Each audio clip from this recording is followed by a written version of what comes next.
In times like these, when the world feels loud and uncertain, a lot of people start trying to read every feeling as a sign. In pagan and magical spaces, especially, it's easy to see anxiety and assume it must be intuition, guidance, or a warning from the gods or spirits. But learning to tell the difference is one of the most important spiritual skills you can develop. Anxiety has a very particular texture. It feels urgent and pressuring. It tells you that something terrible will happen if you don't act immediately. Your thoughts start to spiral, and your body often feels tense, tight, or restless. There's a sense of being pushed. That state makes it very hard to think clearly, and it's not a good place to make spiritual decisions from. Guidance, on the other hand, has a different feel, even when the message itself is serious or intense.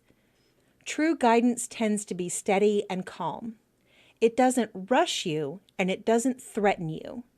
It might repeat itself over time, or show up as a quiet knowing, a slight insistence. But it allows space for you to breathe and choose your response. It respects your agency.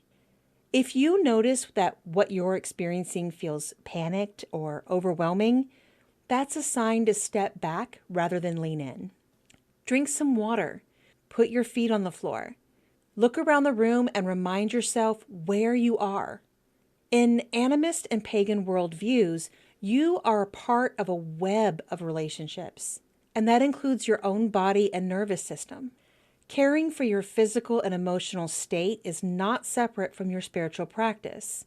It is part of it. You don't lose spiritual opportunities by pausing. The gods, spirits, and powers people work with are not trying to trick you into missing something because you took a moment to regulate yourself. A helpful thought to come back to is, if this is real guidance, it will still be there when I'm calm. If the message disappears the moment you settle, it was likely anxiety speaking. If it remains quiet and steady, then you can explore it from a grounded place. Discernment isn't about shutting yourself off. It's about learning how to listen in a way that keeps you safe, balanced, and able to respond with wisdom instead of fear. And that, in itself, is a deeply spiritual practice.